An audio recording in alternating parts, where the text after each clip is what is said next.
The Songhai Empire was a state located in the western part of the Sahel during the 15th and 16th centuries.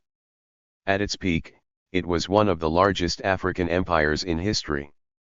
The state is known by its historiographical name, derived from its largest ethnic group and ruling elite, the Songhai people. Sunni Ali established Gao as the empire's capital, although a Songhai state had existed in and around Gao since the 11th century. Other important cities in the kingdom were Timbuktu and Djenne, where urban-centered trade flourished. They were conquered in 1468 and 1475, respectively. Initially, the Songhai Empire was ruled by the Sunni dynasty, c. 1464 to 1493, but it was later replaced by the Askia dynasty, 1493 to 1591. During the second half of the 13th century, Gao and the surrounding region had grown into an important trading center and attracted the interest of the expanding Mali Empire. Mali conquered Gao near the end of the 13th century. Gao remained under Malian command until the late 14th century. As the Mali Empire started disintegrating, the Songhai reasserted control of Gao. Songhai rulers subsequently took advantage of the weakened Mali Empire to expand Songhai rule. Under the rule of Sunni Ali, the Songhai surpassed the Malian Empire in area, wealth, and power, absorbing vast regions of the Mali Empire. His son and successor, Sunni Baru, was overthrown by Muhammad Tur, one of his father's generals. Tur, more commonly known as Askia the Great, instituted political and economic reforms throughout the empire. A series of plots and coups by Askia's successors forced the empire into a period of decline and instability.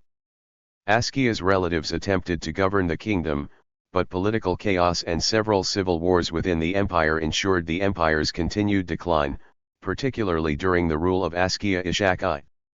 The empire experienced a period of stability and a string of military successes during the reign of Askia Daud. Askia Ishaq II, the last ruler of the Songhai Empire, ascended to power in a long dynastic struggle following the death of Daud. In 1590, Al-Mansur took advantage of the recent civil conflict in the empire and sent an army under the command of Judar Pasha to conquer the Songhai and gain control of the trans-Saharan trade routes. The Songhai Empire collapsed after the defeat at the Battle of Tondabai in 1591. In ancient times, somewhere surmised between the 9th and 3rd centuries BCE, several different groups of people collectively formed the Songhai identity, centered around the developing hub of ancient Kuki-Ya. Among the first people to settle in the region of Gao were the Sorko people, who established small settlements on the banks of the Niger River. The Sorko fashioned boats and canoes from the wood of the Kelsedra tree, fished and hunted from their ships, and provided waterborne transport for goods and people. Another group of people that moved into the area to live off of Niger's resources were the Gao people. The Gao were hunters and specialized in hunting river animals such as crocodiles and hippopotamus. The other group known to have inhabited the area were the Du people, talented farmers who raised crops in the fertile lands bordering the river.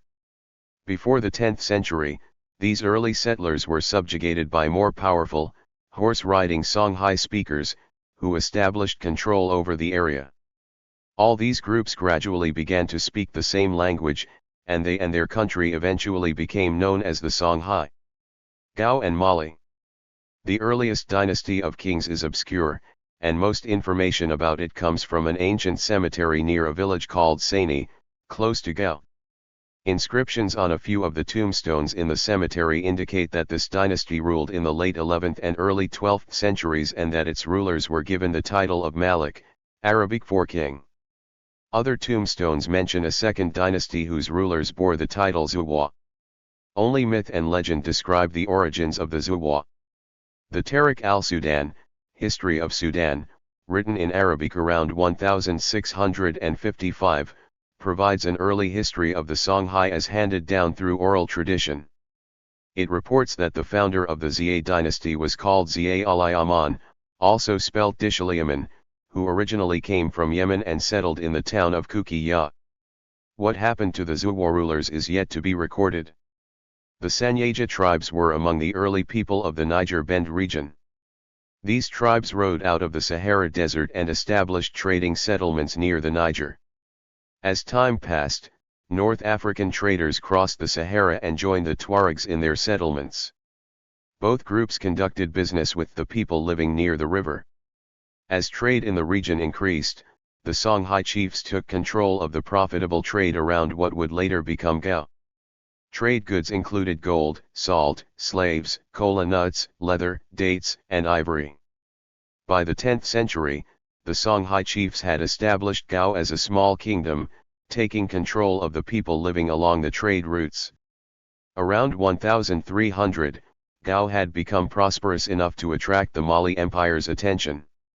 Mali conquered the city, profited from Gao's trade, and collected taxes from its kings until about the 1430s. Conflict in the Malian homeland made it impossible to maintain control of Gao. Ibn Battuta visited Gao in 1353 when the town was still a part of the Mali Empire. He arrived by boat from Timbuktu on his return journey from visiting the capital of the empire, writing, "Then I traveled to the town of Kaka, which is a great town on the Nile Niger, one of the finest, biggest, and most fertile cities of the Sudan. There is much rice there, milk, chickens, fish, and the cucumber, which has no like. Its people conduct their buying and selling with cowries, like the people of Mali." Independence. Following the death of Musa Suleiman in 1360, disputes over who should succeed him weakened the Mali Empire. The reign of Mari Jata II left the empire in poor financial condition, but the kingdom itself passed intact to Musa II. Mari Jata, Musa's Kankarosigi, put down a Tuareg rebellion in Takeda and attempted to quell the Songhai rebellion in Gao. While he succeeded in Takeda, he did not resubjugate Gao. Another round of dynastic instability in the 1380s and 90s likely allowed the Songhai to formalize their independence under Sunni Muhammad Deo. In the 1460s, Sunni Suleiman Dama attacked Mima, the Mali province west of Timbuktu. After the death of Suleiman Dama, Sunni Ali reigned from 1464 to 1492. Unlike the previous Songhai kings, Ali sought to honor the traditional religion of his people, taught to him by his mother of the Dendi people. This earned him the reputation of a tyrant by Islamic scholars. During his campaigns for expansion, Ali conquered several territories, repelling attacks from the Mossi to the south and conquering the Dogon people to the north. He annexed Timbuktu in 1468 after the leaders of the town asked him to help overthrow the Tuaregs, who had taken the city following the decline of Mali. When he attempted to conquer the trading town of Djenne, the townspeople resisted his efforts. After a 7-year siege, he was able to starve them into surrender, incorporating the town into his empire in 1473. The invasion of Sunni Ali and his forces negatively impacted Timbuktu. Many Muslim accounts described him as a tyrant, including the Tariq al-Fatish, which Mahmud Qadi wrote. According to the Cambridge History of Africa, the Islamic historian al-Asadi expresses this sentiment in describing his incursion on Timbuktu. Sunni Ali entered Timbuktu, committed gross iniquity, burned and destroyed the town, and brutally tortured many people there. When Akila heard of the coming of Sunni Ali, he brought 1,000 camels to carry the Fuqaha of Sankari and went with them to Wailata. The godless tyrant slaughtered those who remained in Timbuktu and humiliated them. Sunni Ali created a policy against the scholars of Timbuktu, especially those of the Sankari region who were associated with the Tuareg. With his control of critical trade routes and cities such as Timbuktu, Sunni Ali increased the wealth of the Songhai Empire, which at its height would surpass the wealth of Mali. Askia the Great. Sunni Ali was succeeded by Askia the Great. He organized the territories his predecessor conquered and extended his power to the south and the east. Under his rule, the Songhai military possessed a full-time corps of warriors. Askia is said to have cynical attitudes towards kingdoms lacking professional fighting forces. Al-Asadi, the chronicler who wrote the Tariq al-Sudan, compared Askia's army to that of his predecessor. He distinguished between the civilian and the army, unlike Sunni Ali 1464-92 when everyone was a soldier. He opened religious schools, constructed mosques, and opened his court to scholars and poets from throughout the Muslim world. His children went to an Islamic school, and he enforced Islamic practices but did not force religion on his people. Askia completed one of the 5 pillars of Islam by taking a Hajj to Mecca, bringing a large amount of gold. He donated some of it to charity and spent the rest on gifts for the people of Mecca to display his empire's wealth. Historians from Cairo said his pilgrimage consisted of an escort of 500 cavalry and 1,000 infantry, and with him he carried 300,000 pieces of gold. Islam was so important to him that, upon his return, he established more learning centers throughout his empire and recruited Muslim scholars from Egypt and Morocco to teach at the Sankara Mosque in Timbuktu. He was interested in astronomy, which led to increased astronomers and observatories in the capital. 16. Askia initiated multiple military campaigns, including declaring jihad against the neighboring Mossi. He did not force them to convert to Islam after subduing them.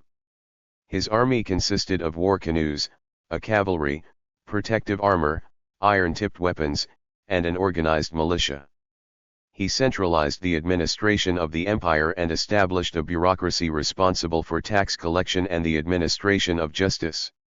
He demanded the building of canals to enhance agriculture, eventually increasing trade. He introduced a system of weights and measures and appointed an inspector for each of Songhai's major trading centers. During his reign, Islam became more entrenched, trans-Saharan trade flourished, and the salt mines of Tagaza were brought within the empire's boundaries. Decline and Saadian invasion. In 1528, Askia's children revolted against him, declaring his son Askia Musa king.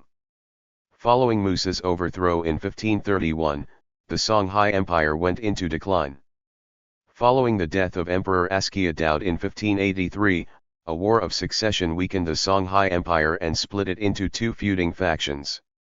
During this period, Moroccan armies annihilated a Portuguese invasion at the Battle of Alcácer Quibir, but were left on the verge of economic depletion and bankruptcy, as they needed to pay for the defenses used to hold off the siege. This led Sultan Ahmed I al-Mansur of the Saadi dynasty in 1591 to dispatch an invasion force south under the eunuch Jadar Pasha. The Moroccan invasion of Songhai was mainly to seize and revive the trans-Saharan trade in salt, gold, and slaves for their developing sugar industry. During Askia's reign, the Songhai military consisted of full-time soldiers, but the king never modernized his army. On the other hand, the invading Moroccan army included thousands of arquebusiers and 8 English cannons. Jadar Pasha was a Spaniard by birth but had been captured as an infant and educated at the Saadi court. After a march across the Sahara Desert, Jadar's forces captured, plundered, and razed the salt mines at Tagaza and moved on to Gao.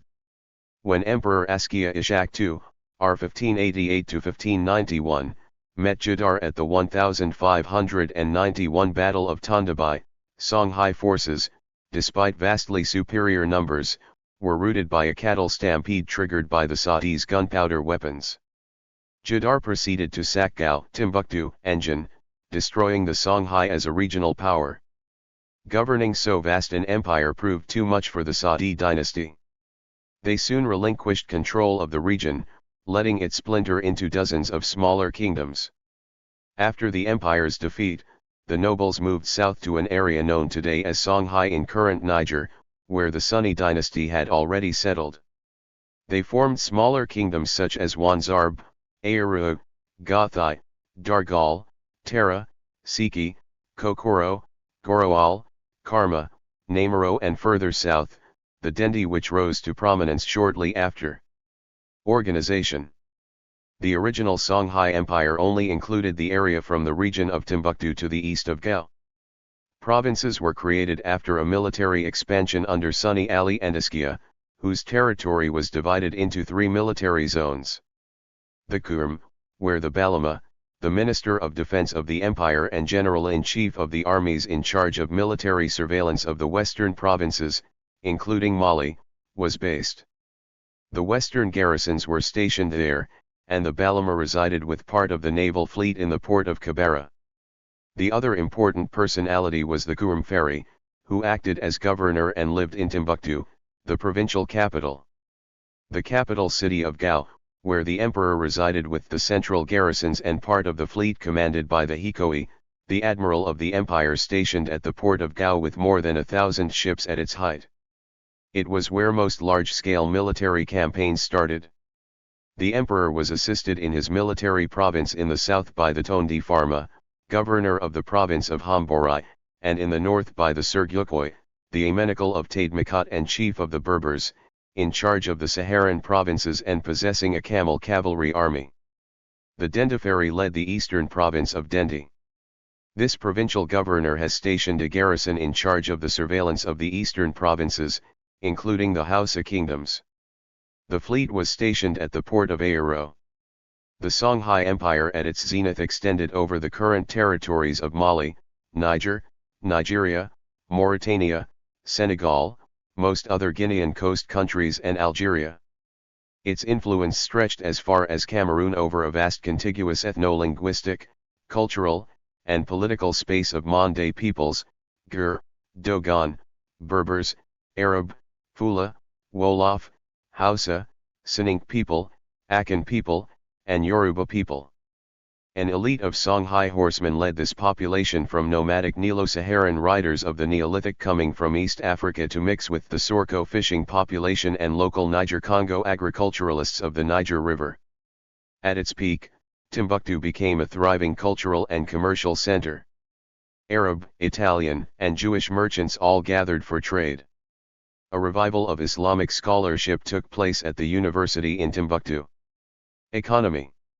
Overland trade in the Sahel and river trade along the Niger were the primary sources of Songhai wealth.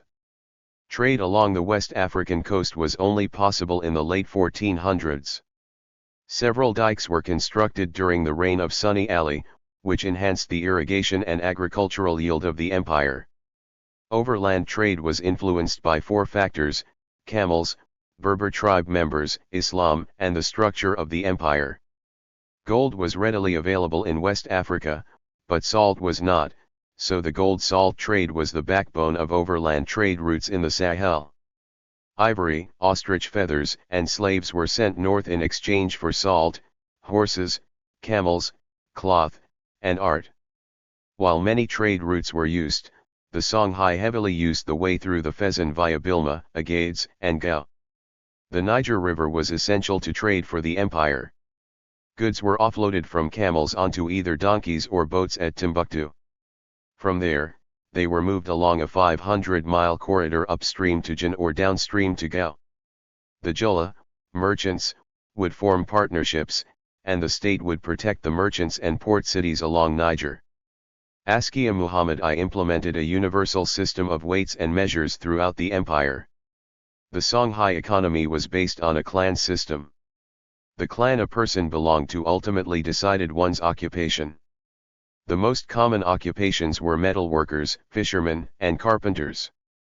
The lower castes mainly consisted of immigrants, who, at times, were provided special privileges and held high positions in society. At the top were noblemen and descendants of the original Songhai people, followed by freemen and traders. At the bottom were prisoners of war and enslaved people who mainly worked in agriculture. The Songhai used slaves more consistently than their predecessors, the Ghana and Mali empires.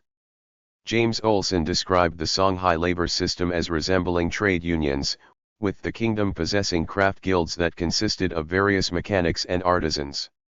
Criminal justice. Criminal justice in Songhai was based mainly, if not entirely, on Islamic principles, especially during the rule of Askia Muhammad. The local qadis were, in addition to this, responsible for maintaining order by following Sharia law under Islamic domination, according to the Quran. An additional qadi was noted as a necessity to settle minor disputes between immigrant merchants. Kings usually did not judge a defendant, however, under exceptional circumstances, such as acts of treason, they felt obligated to do so and thus exerted their authority. Results of a trial were announced by the town crier, and punishment for most trivial crimes usually consisted of confiscation of merchandise or even imprisonment, since various prisons existed throughout the empire. Qadis worked locally in important trading towns like Timbuktu and Djenne. The king appointed the Qadi and dealt with common law misdemeanors according to Sharia law. The Qadi also had the power to grant a pardon or offer refuge. The Asara munitions, or enforcers, worked like a police commissioner whose sole duty was to execute sentencing. Jurists were mainly composed of representatives of the academic community. Professors were often noted as taking administrative positions within the empire, and many aspired to be Qadis. Government. The upper classes in society converted to Islam, while the lower classes often continued to follow traditional religions. Sermons emphasized obedience to the king. Timbuktu was the educational capital. Sunni Ali established a system of government under the royal court, later to be expanded by Askia Muhammad, which appointed governors and mayors to preside over local tributary states around the Niger Valley. These local chiefs were still granted authority over their respective domains if they did not undermine Songhai policy. Departmental positions existed in the central government. The Haikoi was the fleet commander who performed roles likened to a home affairs minister. Feri Monzo was the minister of agriculture who administered the state's agricultural estates. The Kalisa farm has been described by historians such as Kizerbo to be the finance minister who supervised the empire's treasury. Kori Pharma was also the minister in charge of white foreigners. The tax was imposed on peripheral chiefdoms and provinces to ensure Songhai's dominance. In return, these provinces were given almost complete autonomy. Songhai rulers only intervened in the affairs of these neighboring states when a situation became volatile, usually an isolated incident. Each town was represented by government officials, holding positions and responsibilities similar to today's central bureaucrats. Under Askia Muhammad, the empire saw increased centralization. He encouraged learning in Timbuktu by rewarding its professors with larger pensions as an incentive. He also established an order of precedence and protocol and was noted as a nobleman who gave back generously to people experiencing poverty. Under his policies, Muhammad brought much stability to Songhai, and great attestations of this registered organization are still preserved in the works of Maghreb writers such as Leo Africanus, among others. Religion. The Sunni dynasty practiced Islam while maintaining many aspects of the original Songhai traditions. Unlike their successors, the Askia dynasty. Askia Muhammad I oversaw a complete Islamic revival and made a pilgrimage to Mecca. Military. The Songhai armed forces included a navy led by a Hikoi, admiral, a cavalry of mounted archers, an infantry, and a camel cavalry. They trained herds of long-horned bulls in the imperial stables to charge at the enemy in battle. Vultures were also used to harass opposing camps. The emperor was the strategist and commander-in-chief of the military, and the Balama acted as minister of defense and army general. The Janki was the army corps general, and the Wanki were lieutenants in charge of a garrison. The head of the mounted archers was called the Tung Pharma. The Haik was second in the chain of command of the empire and served as its interior minister. He was assisted by 2 vice-admirals at the ports of Kabara and Iaura and commanded over 1,000 captains, ensuring the rapid movement of troops along the Niger River. The infantry was led by a general called the Nayati Huri, war elephant, and the camel cavalry, called Gu, was led by the Gai, or cavalry chief. The cavalry mainly consisted of Berbers recruited from the northern provinces. The Songhai included 3 military provinces, and an army was stationed in each. It was divided into several garrisons, the Kermina, led by the Balama, the central province by the emperor himself, and the Dendi by the Dendi Ferry. The army of the closest military province was mobilized with that of the emperor. Those remaining on the spot ensured order in the 3 provinces. The emperor was obliged to be in front of the armed during a war of conquest. The Janakoi ruled secondary provinces and their lieutenants in the regions of the provinces. According to Potholm, the Songhai army was dominated by heavy cavalry of mounted knights outfitted in chainmail and helmets, similar to medieval European armies. The infantry included a force made up primarily of freemen and captives. Swords, arrows, and copper or leather shields made up the arsenal of the Songhai infantry. At the Battle of Tondabai, the Songhai army consisted of 30,000 infantry and 10,000 cavalry. Navy. The Songhai Navy dates to the reign of Sunni Ali, who formed a naval force on the Niger River. The Haikoi was the commander of the fleet. The state had a large network of ports headed by fishermen such as the Goimakoi in Gao and the Kabera Farma in Kabera. They were tasked with various duties which included monitoring the state's fleet and the collection of entrance, as well as exit fees. Songhai acquired boats such as the Kanta vessels from the Sorko people who served as tributaries to Songhai. According to a report published by Nordic Africa Institute, the Songhai Kanta could carry up to 30 tons of goods, i.e. the load capacity of 1,000 men, 200 camels, 300 cattle, or a flotilla of 20 regular canoes. Mani, 1961. Some of these boats had an even greater load capacity of 50 to 80 tons. Teve Moski, 1967. Thank you for this video.